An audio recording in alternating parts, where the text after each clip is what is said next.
The engine sputtered, then died completely, leaving Claire stranded on the side of a quiet suburban street. She slammed her hands on the steering wheel, frustrated, late for court again. Out of nowhere, a man appeared, wiping grease-stained hands on a rag. "Need some help?" he asked gently. Claire hesitated, expecting a sales pitch or a fee. But there was something honest in his eyes, warm, patient, and calm. My car just won't start," she admitted. "I can take a look," he said. "No charge." Something about the way he said it made her feel uneasy, almost guilty for doubting him. She watched as he popped the hood, his hands moving confidently, a practiced rhythm in every twist and turn. As he worked, Claire noticed the photo on the dashboard, a little boy, no more than 6, smiling as he held a toy car. Her irritation softened. Here was someone balancing life's chaos and still choosing kindness for a stranger. "Almost done," he said after a few minutes, stepping back. She turned the key, and the engine roared to life. Relief washed over her, mingled with an unfamiliar warmth. I don't know how to thank you," she said, staring at him. He shrugged, smiling. "Seeing you get where you need to go is thanks enough." Claire nodded, about to leave, when she hesitated. "I should tell you something, just in case," she said, her tone serious. "Tomorrow. I'm the judge for your case." The words hit him like a cold splash of water. He froze. The next morning, Mark couldn't shake Claire's words. He brewed his coffee with trembling hands, replaying her tone in his mind. "I'm the judge for your case tomorrow." It sounded almost surreal. How could the woman whose car he fixed for free now hold his fate in her hands? He tried to focus on his son, Liam, who was chattering about school projects, but even Liam's bright smile couldn't calm his nerves. Mark had never been in trouble before, and now his entire future seemed balanced on the edge of a courtroom gavel. Walking into the courthouse, Mark spotted Claire immediately. She looked professional and poised, her eyes scanning papers, completely unaware of the storm brewing in him. He swallowed hard and approached the clerk to confirm his case. When his name was called, he stepped into the courtroom, heart pounding. Claire looked up, and their eyes met. For a split second, the chaos of judgment faded, replaced by the memory of that quiet street and the small kindness she hadn't asked for. "Good morning, Mr. Hayes," she said, her voice even but softer than he expected. "Good morning, Your Honor," he replied, swallowing the lump in his throat. The proceedings began, and Mark braced himself. But as the case unfolded, he realized Claire wasn't just a judge, she was fair, deliberate, human. She listened, asked questions, and considered evidence with a clarity that made him respect her, even in that tense moment. Throughout the session, Mark found himself reflecting on his encounter with her. That act of kindness, fixing a car without expecting anything, had stayed with him. And now, seeing her approach justice with compassion, he understood, humanity isn't in the title, the suit, or the gavel. It's in how we treat each other, even when the world demands formality and distance. When the hearing adjourned, Claire nodded at him briefly, a silent acknowledgement of the connection they had unknowingly forged. Mark left the courtroom lighter than he had entered, awed, grateful, and quietly inspired. After the courtroom emptied, Mark lingered near the steps, unsure whether to approach Claire.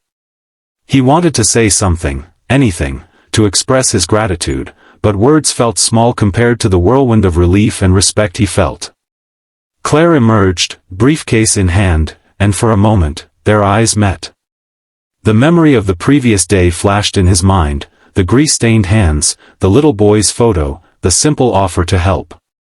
He realized then that her kindness had been real, unassuming, and transformative. "Mark," she said, walking closer, her expression measured but gentle. "I want you to know, I didn't treat you differently because of our encounter yesterday. But seeing someone act selflessly, it reminds me that everyone deserves a fair chance."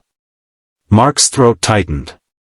I can't tell you how much that meant. Not just for the car, for me. For my son. Claire nodded, a hint of a smile softening her stern features. Kindness isn't about recognition. It's about choice. You chose to help someone without expecting anything. That's what matters. And sometimes, it changes more than one life. For the first time in weeks, Mark felt a weight lift from his shoulders. He understood now that the small acts, the patience, the care, the generosity, were far more powerful than the fears that haunted him. And in that shared moment of understanding, he realized he had gained something invaluable, hope and human connection. Before leaving, Claire extended her hand. Keep being that person, Mark. Your son needs it, the world needs it, and so do you. As he walked away, Mark glanced back one last time. The courtroom, the city, even the challenges ahead felt lighter somehow. A stranger's kindness had reminded him that even in the most daunting circumstances, humanity, compassion, and small, selfless gestures could illuminate the darkest paths. And with that, Mark knew life could still surprise him, with goodness, hope, and unexpected grace. Weeks passed, and life slowly returned to its rhythm. Mark's case had concluded fairly, thanks in part to Claire's thoughtful judgment, but more importantly, he carried a renewed sense of confidence and hope.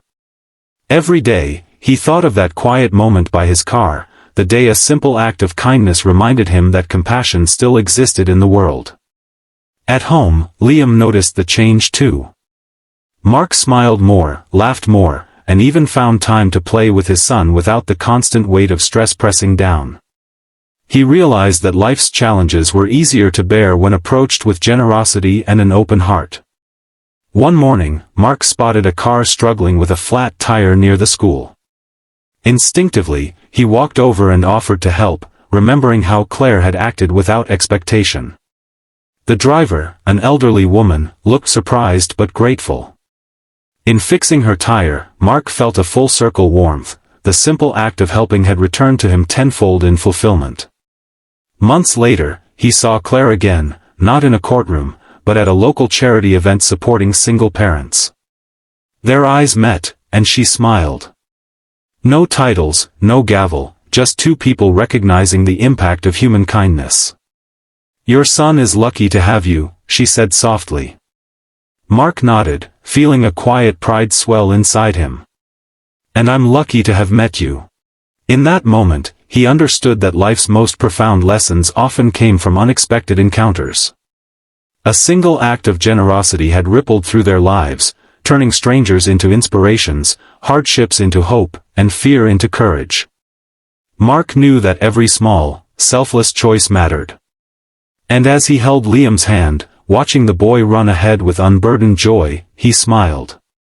The world was challenging, yes, but kindness, humanity, and courage had the power to change it, one heart at a time. And sometimes, the simplest gestures leave the most lasting marks.